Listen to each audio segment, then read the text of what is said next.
in the evening? Well, I tell you, it was it's a special night. Obviously, 17 years ago, it all started here. We had the very first fight in the history of the state. Frank Shamrock fought against Caesar, but Nate Diaz fought on that card. Gilbert fought against Harris Sarmiento. Clay Guida fought Josh Thompson. Eugene Jackson fought on the card. I mean, it just, when I looked at all the old names, it was just a throwback to really the begin, like the begin, not the beginning, but the second stage of MMA fighters. So it was really something that I feel really good about coming into the building, and I knew we were gonna have a good crowd. I think that the fans here love great mixed martial arts, and I think we gave it to them tonight. Absolutely. Obviously a dominant win there for Usman in the main event. I just want to get your thoughts on him. It just seems to be, undefeated, young, and getting better at this point in his career. Yeah, I think tonight was a really good test because Benson is a guy that has seen it all, and he was about to put a lot of pressure on Usman, and I think that Usman showed what he's made of. Right? I mean, he hit him with a nice shot, and for him to stop Benson the way he did, that was impressive. I have not seen that happen. I mean, how many times have you seen that to Benson Henderson? I mean, and I didn't know he was going to retire. Honestly, it caught me off guard. Like, oh man, this is going to be a special moment. And I told him, I said, hey, you're a legend. You've done it all. Like you don't need to do it anymore. And he said, yes, my wife's turn now. So she's fighting on March 31st at Pachanga, and it's time for her career and their family now. Yeah, I was going to ask you about Benson. I mean, obviously, you didn't promote his entire career. He had some championships before he came here. But yeah, watching him walk away tonight, I know you've seen his accomplishments. What did you think? Yeah, I mean, listen, he was one of the first free agents that came over, right? Him and Phil Davis, Bader. I think Fedor came over early too. So he was one of the first guys that gave us a shot and to help us. And I knew that we would always count on him to have a great fight, great performance, and he's so well rounded, and he's always in great shape, and he has a great gas tank, and he always brings it. So it wasn't his night tonight; it didn't work out. But man, just seeing him retire there, it really was a touching moment. And I think that it's time, because now he would just be waiting for the tournament to be over, and then it'd be another year. And it's I think it's the right time. And now onward and forward to the next part of his career. Nice. Or his life. I want to ask you about the co-main event, because it looked like this Grand Prix was going to get started in a really weird way. I guess I thought it was going to be a no contest before they rolled it at TKO. So I guess what was going through your mind as all that was playing out, and are you comfortable that the right decision was made? Yeah, absolutely. I mean, if you look at the video, the front kick is actually the one that did the damage, right? And I think that Masiev, I think he broke his rib, and he had shortness of breath, and he had the interpreter, the translator, so there's no misunderstanding. And that's why the referee brought the translator over so they could have a conversation. And he said, no, that's it. Like it's over. And really it was like I think more of a injured rib that was creating a shortness of oxygen for him, more than the heel that came down and had a glancing blow at the very end. But the original shot, the reason why they called it a TKO, and they talked about it, was the original shot was the one that did the damage. So that was straight in the solar plexus, and then the heel had a glancing blow on the way down. Nice. Just two more real quick. It looks like we have two number one contenders, maybe, with Linton and MVP. They both kind of called for title shots. Does it look like championship matches for both of them next? Yeah, you know what? I mean, I know we have Jackson in the wings, right? So we have to be respectful to that. He's been waiting a long time, but I'm excited to get MVP back, get busy. I mean, this guy, so talented. He's so fast, and if you were to tell me that he was going to do a leg kick and take someone out with a leg kick, I don't know if I would have believed it, but that's how versatile he is. So good for him. And I've always enjoyed watching that guy fight, because he could do it all. So, we'll have him back in the cage soon. And I think he's ranked number 1 or number 2 now. And so he's gonna have to kind of hold tight until Jackson gets his shot, and then he'll get a shot after that. Nice. Last thing about that leg kick, I was just curious if there was any update on Goichi and what his status is. No, I'm sorry, we don't. I know we took him to the hospital, but they said, his manager actually texted me. So this came in from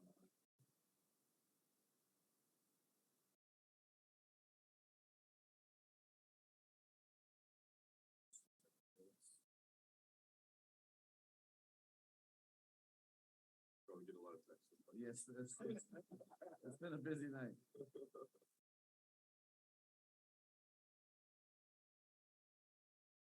He said based on the X-ray, it's a patella tendon rupture. So that sounds very painful.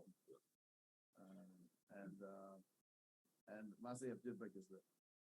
So that's it. The front kick definitely did some damage. Scott, we had Sarah McMahon back here earlier, Mhm. another nice free agent signing by you guys. She mentioned that one of the reasons that she liked the thought of coming over here was sort of rebuild herself as a featherweight. Mm. You talked to us the other day about how if you don't know what's going on with Cyborg and, you know, she's sort of, you build the division around her. If she were to leave, maybe featherweight's not in your future on the women's side. But that's what Sarah came here for, kind of. So can you maybe clarify that? And Yeah, are we talking years down the road? yeah, here? listen, I wouldn't jump to conclusions, you know, because we're still in dialogue with Chris.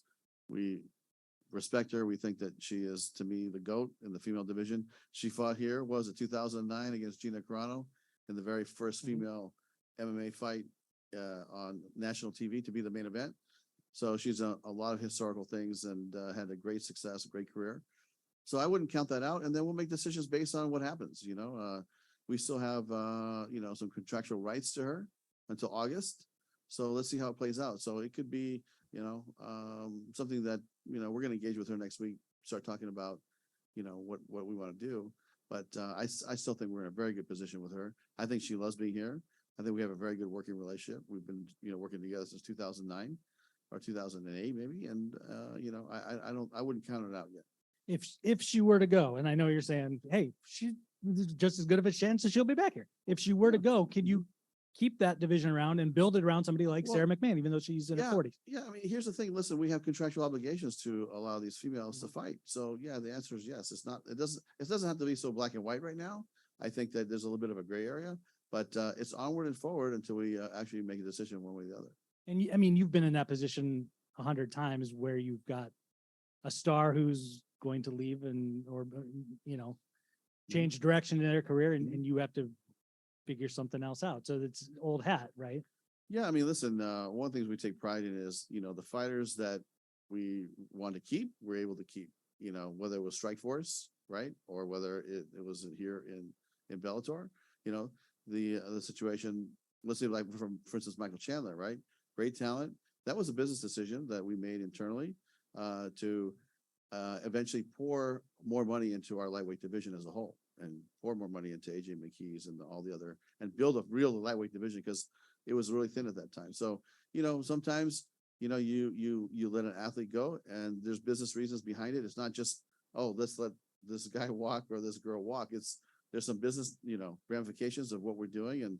And the outcome really is to make the league overall much healthier. And so, you know, the Cyborg thing is no different, but, you know, with her, I feel good about it. Or, you know, when you're saying fighters come and go, I mean, in Strikeforce, well, we kept everybody, really, you know, it's that we wanted to keep. And I think in Bellator, it's the same thing. We invest in the fighters that we want to be in business with. And in terms of Linton, if he's going to rematch Bader, I mean, you get kind of a fun, unique situation that these guys fought for a title, a division down. Now they're going to fight for a title in a separate division, and that doesn't happen very often. So, I mean, do you see some fun ways that you guys can kind of promote that as a rematch? Yeah, I think both these guys are better at heavyweight than they are at light heavyweight. And for whatever reason, they perform at a higher level when they're in the heavyweight division. So I'm looking forward to it because the Linton I saw today is not the Linton I've ever seen before. Moldowski is no joke. He is a real solid heavyweight, has great skills all the way around, has had a great training camp, obviously trains with Fedor and that whole team. And, you know, it seemed like Linton just dominated him and took it to him. So, you know, we look forward to promoting that fight. I think Bader should be the next opponent. We haven't talked to Ryan yet, so there's still some things to be discussed, but that's my goal, is to put that fight together as soon as possible. Tonight's card had some pretty exciting finishes from fighters from the UK, Russia, and so on. And I know you guys have broadcast deals, and you know, for fans in those countries, they got to be up at the crack of dawn because MMA is a live sport. But nonetheless, you guys do travel a lot, and you visit as many countries as you can. So what's the plan going forward? Do you have new places you guys haven't been to you'd like to visit in the near future, as well as maybe new broadcast deals in areas that you haven't been before? I think you guys have a new deal in Brazil, I think, too. Yeah, with Globo. Yeah. And we're excited about that. I said this before, and I said, if COVID didn't hit in the beginning of 2020, we would already be in Brazil now. And I don't mean just one time. I think we'd be building a business there, doing multiple fights with a TV partner, which now we have global. So, I feel really good about, maybe Brazil even at the end of this year or beginning of next year, but we will be going to Brazil to do a fight, a big fight with Bellator. And I think that the time is right, and we've waited long enough.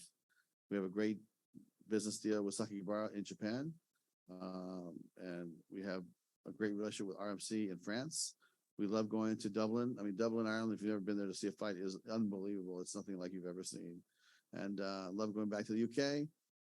We might revisit Italy at some point, but right now I think South America and Asia and keeping our footprint in Europe is our primary goal.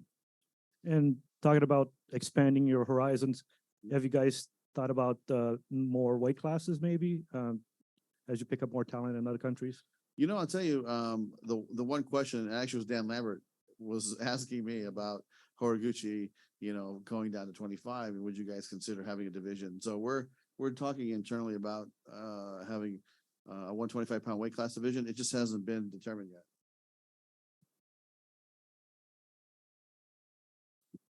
Do you have an attendance for tonight by chance? I'm not sure, but I know it was over 10,000. I'm sure we get that to you, in the next hour or so. All right. And then also, can you describe any discussions you had with Luke Rockhold? Was there any attempt to get him on this card, or how do you envision? No, I'll tell you honestly, Luke and I had a great conversation in LA during the Fedor fight. Dave Martin came out. We had a great conversation, and we were going to continue our dialogue. And I was hopeful that we would at least have another conversation to see if there was something to be done. But it seems like they got a really good offer from Mr. Kogan. How are you? But he got a good offer from Bare Knuckle, and listen, I don't blame him, man. He's a prize fighter, and he's gonna go fight, and he's got to feed his family and take care of himself. So that's what worked out, and let's see what happens. I mean, it's to me it was a little bit of a surprise, but this is a business, and friendship aside, look, Luke and I can go and play golf and hang out and have lunch and be boys, but this is a business as well. Okay, guys, thank you.